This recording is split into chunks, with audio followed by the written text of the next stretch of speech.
Welcome to Jamaica Magazine. I'm your host, Theodore Henry. It's Global Recycling Day, and we're encouraging people to look at your trash in a new light and find ways to recycle it. There are several ways to recycle that allow some materials to be reused multiple times. After all, recycling is great for us and the environment because it lessens the energy we use, enhances the quality of water and air we breathe, and combats climate change. And if we put effort into recycling items that we usually throw away, we can impact the earth and our lives in a more profound way. Come, we have another stimulating show for you, and it starts with the news.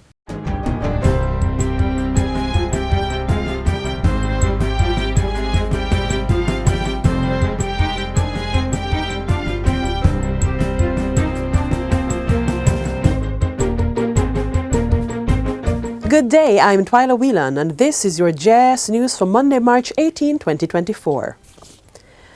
A major step has been taken to deliver improved water supply to residents of St. Catherine, Kingston and St. Andrew. Prime Minister Andrew Holness officially broke ground for the much-anticipated Rio Cobre treatment plant in Content, St. Catherine last Thursday. The project is set to cost $77 million or 12 billion Jamaican dollars. Prime Minister Holness says it's part of the government's response to the increasing demand on the supply networks. Within the last 5 decades, the growth of residential, business and industrial users have resulted in the establishment of several new commercial entities and residential communities in various sections of the Kingston metropolitan area, which has resulted in a significant increase in the demand for potable water. As the economy continues to grow and with increased climate variability and change, the situation will get worse. A solution, therefore, had to be found. This project is therefore one of many solutions being implemented across our island. The system will provide an additional 15 million gallons of water per day to approximately 600,000 residents, or more directly, 150,000 customers in Spanish Town and its environs, Old Harbour Road and Portmore, as well as Kingston and St. Andrew. Construction of the water treatment plant is expected to take 2 years to complete. The work will be managed through a public-private partnership agreement between the National Water Commission and Rio Cobre Water Limited. The green light has been given for construction to begin on the Westmoreland Divisional Police Headquarters. Minister of National Security Dr. Horace Chang led a delegation for the groundbreaking ceremony on Friday. A contract was also signed with M&M Construction Limited for the $2.17 billion state-of-the-art facility. The 3-story structure is designed to accommodate specialized units and coordinate operations across the 11 police stations in Westmoreland. The new headquarters will further integrate modern security technologies in alignment with the e-policing initiatives. It will also facilitate improved response times and interactions with citizens, as well as enhanced police presence in the division to promote public order. We will have an operationally efficient building for police officers, which they deserve, and I'm sure will bring even more success at fighting the criminals in Westmoreland. The project is being executed under the ministry's Project Rebuild, Overhaul and Construct ROC initiative. The Security Minister also provided an update on other ongoing and planned police station improvement projects across the country. So far we have built 6 police stations. We have some 7 under construction, including this, and Spanish Town will break ground for next week and next month. And we have another 8 in what we call the Project Public Investment Assessment Board, which is where you get things lined up to be money spent on it. The government is working on plans to institute legislation for the establishment of a business improvement district. Minister of Finance and the Public Service, Dr. Nigel Clark, made the disclosure during the recent meeting of the Standing Finance Committee of Parliament. We're working on a project with the World Bank to introduce a concept of a business improvement district that will provide a legislative framework for the government to involve the private sector in the maintenance of an area. Dr. Clark was responding to concerns about the state of the drainage network along Marcus Garvey Drive and Tinson Pen in Kingston and the potential impact on commerce when it rains.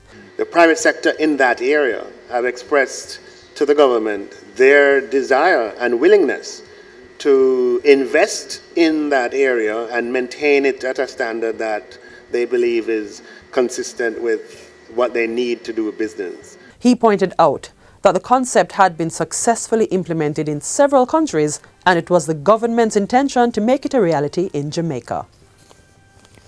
Tax Administration Jamaica will be investing $11 billion to modernize, upgrade and construct new tax offices over the next 3 years. Finance Minister Dr. Nigel Clark reveals that this will include the construction of a new full-service tax office and business centre in Crossroads, St. Andrew at a cost of $2.3 billion. This, he says, is to replace the existing tax office, which is one of the busiest and no longer adequate to meet demands. The Crossroads tax office is out of space. The lines extend outside the building, onto the sidewalk, and bend around the building. Dr. Clark says the TAJ has acquired part of the Nuttall lands to build the 8-story structure, which is set to have underground and surface parking that is large and spacious enough to accommodate the tax-paying public. Other projects include the $760 million Christiana Tax Office that is 52% completed and the Mandeville Revenue Centre expected to cost $953 million. TAJ has leased the property. The initial procurement failed. We're going back again and hoping construction will start in the upcoming fiscal year. The upgrade of the Montego Bay Revenue Centre in St. James is expected to cost $2.4 billion, while $930 million is earmarked to build a brand new tax office in Brownstown, St. Anne. Portmore is also getting a new tax office with a $1.9 billion bill, and $920 million will be spent on one in Santa Cruz in St. Elizabeth. The Anoto Bay tax office in St. Mary is also undergoing renovations and refurbishing. And finally, the government has allotted $7 billion to the Education Ministry's school feeding program for the 2024-2025 fiscal year.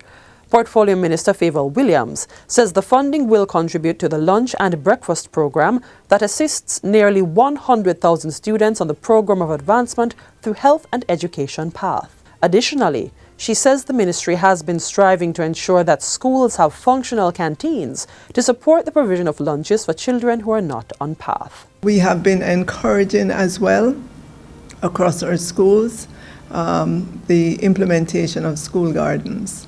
And we've seen where schools that have school gardens are able to supplement their lunch program. In support of this, $25 million is being allocated to school gardens in the new fiscal year. Minister Williams gave the update during the recent launch of the Jamaica Multiple Indicator Cluster Survey held at the University of the West Indies Regional Headquarters in St. Andrew. And that's it for JIS News Today. I'm Twyla Whelan. Thanks for watching.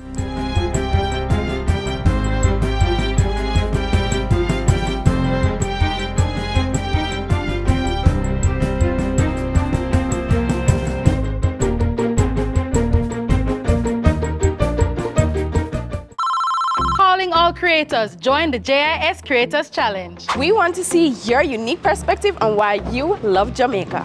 Whether it's through a Jamaican adventure, arts and craftsmanship, or Jamaican cuisine. A party lifestyle or a celebration of our Otamaniwan people culture. Unleash your creativity in a video 1 minute or less, showcasing why you love Jamaica. Follow us on all our platforms for more info on how to enter and prizes to be won. Stay tuned!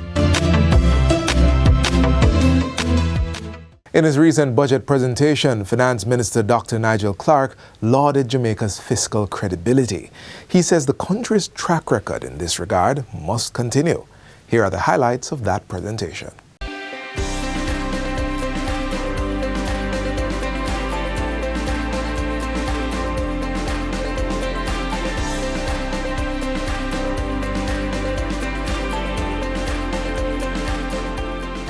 Over the past 10 years, beginning fiscal year 2013-14, Jamaica has achieved all of its fiscal targets in the budgetary process. That's 10 years. 3 years under the prior administration and 7 years under this administration. 2013-14, the fiscal target was not met in 2012-13. Okay? 2013-14, 2014-15, and 2015-16. Then you take under Prime Minister Holness's time, 16-17, 17-18, 18-19, 19-20, 2021 was COVID, so we used the revised, when we revised the budget, we met that target. 21, 22, 22, 23. And if we meet it this year, there's still a couple of days to go, it would be the 8th under this administration and 11th consecutive year overall. Fiscal credibility has improved dramatically as a result, and the trust in Jamaica's economic policy-making environment has multiplied several-fold. This in turn has made Jamaica a much more attractive destination for investment and explains in part the robust growth in jobs. The more fiscally credible you are, is the better our terms in the trading with the rest of the world.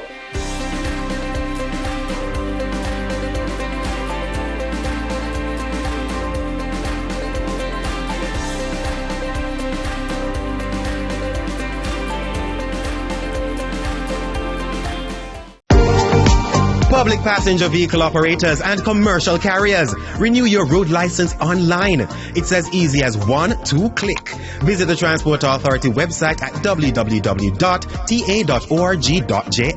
Choose your license type and click Apply Now. Sign in or create an account with your email address and complete the application process, uploading all relevant documents.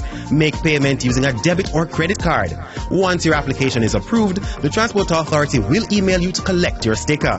Pick up your sticker in office or utilize our courier service. Once the sticker is collected, your digital road license will be emailed to you.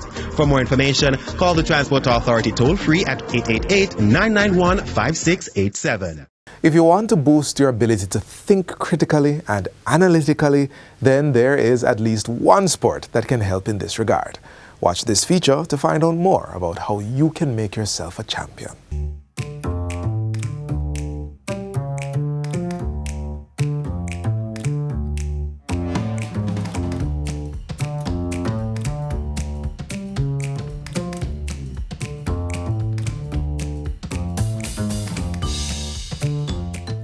There are so many benefits of chess. You know, chess helps with your mathematical skills. Chess helps with your reasonability. Chess helps with strategic thinking. Some people don't understand. Chess also helps with your patience level. You have to be patient to play the game of chess. And that includes being patient with people who are just learning the game, especially when instructing younger players. Good morning, my chess stars. Good morning, Coach. All right, today we're going to continue another game of chess. Please shake hands and begin.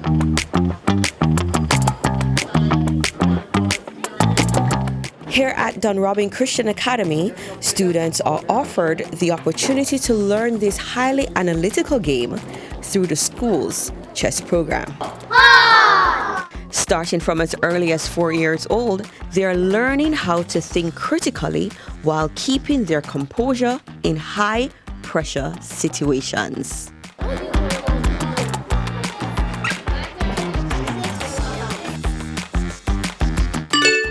Chess helps with the discipline, going through it. So the discipline of, sticking to it, getting a task done and completing a task and things like that. Right, pawn, left, right, left, right, left, right, pawn, on here, left, right. The children love him.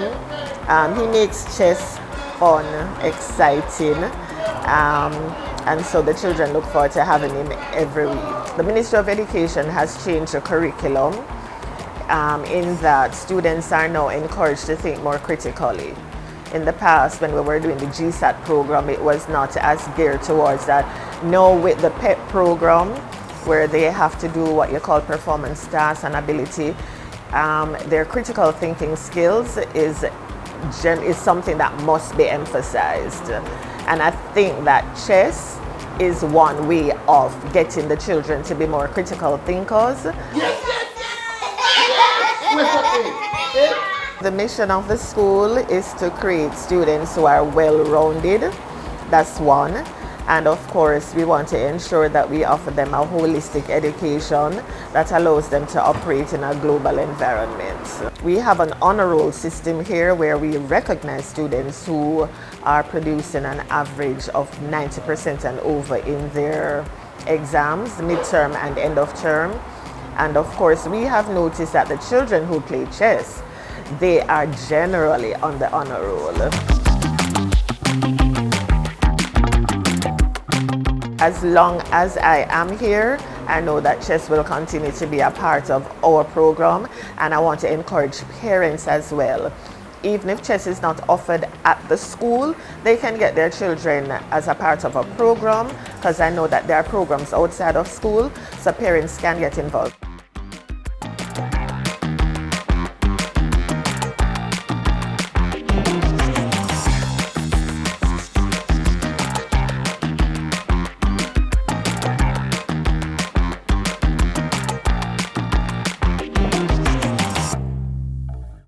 Out of many, let us all unite. We are one people that will win this fight. Strong against corruption, yeah, this is right. So we should all unite and commit to the fight against corruption, that's the mission. Out of many, one people, there is no division. Seen it clearly, integrity is the vision. Only good can come from a nation that's filled with ambition. It's a must we facilitate growth, cause we want our children's future to be filled with hope. Out of many, let's all unite. A message from the Integrity Commission. We all know that food is important in the daily life of every individual, but to ensure there is food for us to eat, farmers must find smart ways to tackle the challenges that come with climate change. It can be said that climate-smart agriculture is a way of life now more than ever in farming. Let's find out more in this feature. With a degree of increasing urgency on our actions to combat fast rising temperatures and slow sea levels eroding closer inland, what we do about climate change today will matter. The effects of climate change are far-reaching, and food security is one of the areas affected.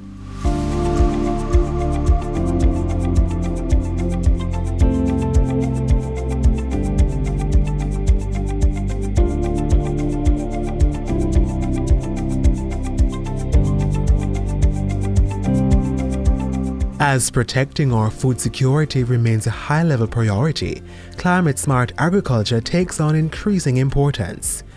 This way of harvesting food uses better farming practices to reduce its contributions to greenhouse gas emissions, while increasing production output. Smart agricultural practices include reducing deforestation, better soil management, and intercropping.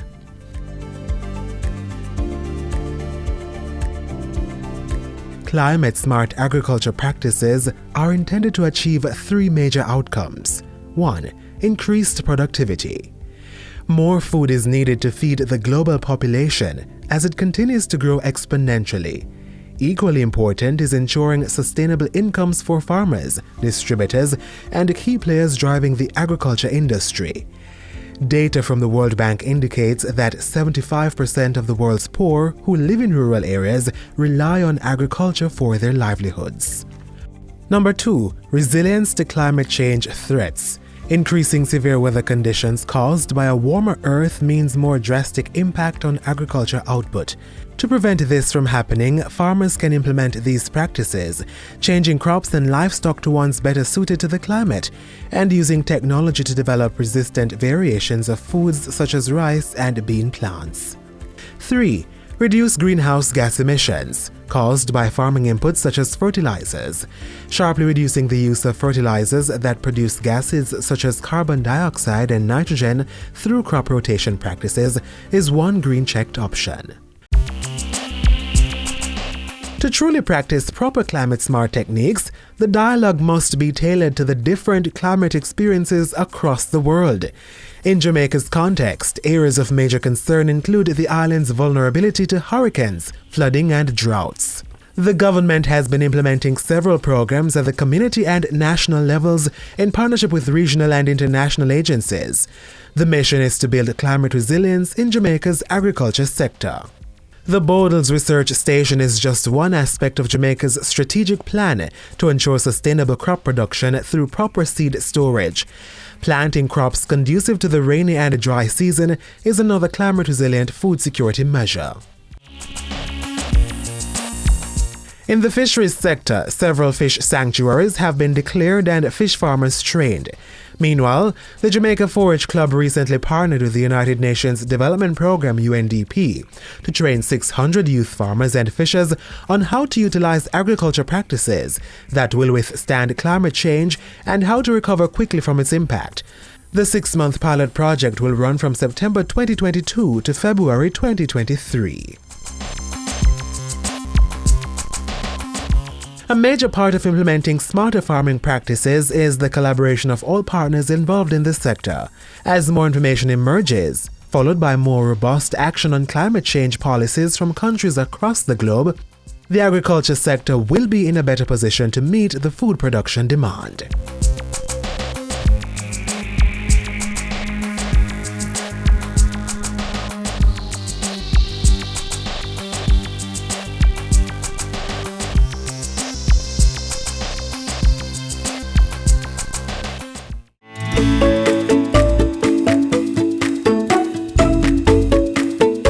Lowering the sodium content in children's diets today can help prevent heart disease later in their life, especially for those who are overweight. Shake the salt habit, shop smart and cook smart. Use less or no salt when cooking. Try using fresh herbs and seasonings to add more flavor. Limit the consumption of salty snacks. Take the time to carefully read the nutrition labels on food products to identify those high in salt and choose the healthier options. Remember, no more than 2 grams of salt per day from all food sources for children under 11 years of age. There's something else to consider with foods, how they affect our health and well-being. It's time to empower yourself to make the best choices.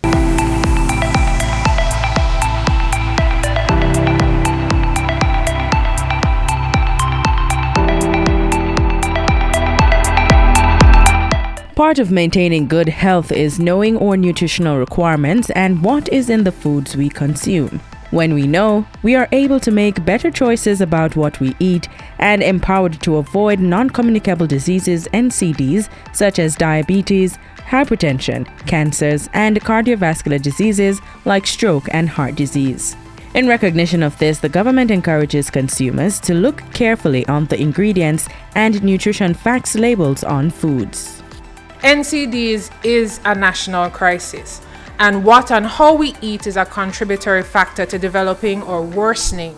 Our message, healthy eating, active living, read it before you eat it, places emphasis on educating and empowering people about the choices made for food consumption.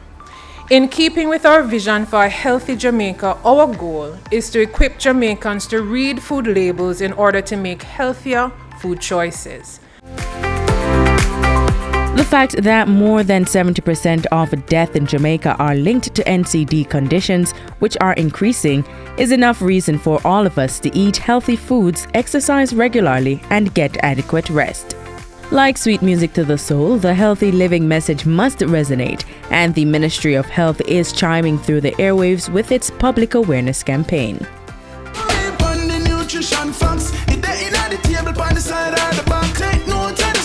Sugars and the fats by percent or less in upon the right track. You feel zoom in on the nutrition facts. It they in the table on the side or the back. Vitamins, minerals and vitamin 2, 20% and more that good for you. You feel zoom in, check the nutrition facts. You feel zoom in, check the nutrition facts. You feel zoom in, check the nutrition facts. Less sugar, less salt intake and less fat. It is our collective responsibility to take stock of the health impact of excesses in sugars, salts, and fats, and take steps to reduce consumption. The Ministry of Health and Wellness, through the Nutrition Facts Panel media campaign, is fast tracking its response to the scourge of non-communicable diseases (NCD) by getting more Jamaicans to zoom in on what's in their food. The campaign is a collaborative effort of the Ministry of Health, the Heart Foundation of Jamaica, National Health Fund, and the Jamaica Association of Professionals in Nutrition and Dietetics. I think this is a great start, and it supports the other things that we're doing, like school nutrition policy, the physical activity program, the elimination of trans fats, and so on. We have to see it all related and linked and make the push to get it working. Preliminary findings of a recent baseline evaluation survey for Nutrition Facts Panel Education campaign show that while 70% of Jamaicans have a general awareness of Nutrition Facts Panel and 69% express a positive attitude towards them, only 30% are able to accurately interpret and apply the information on them. Ingredients on food labels are listed from the greatest to the least amount of nutrients. Pay attention to things like fats, sodium, and sugar, of which you are to consume a percentage daily value of 5% or less. Keep these in mind as well. The general daily limit of added sugars is 6 teaspoons or 24 grams for women and children, while for men it's 9 teaspoons or 36 grams. Your fat intake should be 6 teaspoons or 30 grams, including 13 grams for saturated fat. The general daily limit for sodium is less than 1 teaspoon or 20 grams. It's also recommended that we reduce consumption of foods that have a percentage daily value greater than 20%. Choose foods that are high in dietary fiber, minerals such as iron, calcium, magnesium, and potassium, and vitamins. Go for products with percentage daily values greater than 20% for these nutrients. It is important that Jamaicans learn to read and interpret the Nutrition Facts Panel with its information on serving sizes, calories, nutrients, and percent daily value for the individual intake. This will empower people to choose foods that allow them to maintain energy and the appropriate nutrient requirements, particularly sugars, salts, and fats. So, next time you go shopping, remember to read it before you eat it. And don't just read it, do so and make the best nutrition choice for your good health.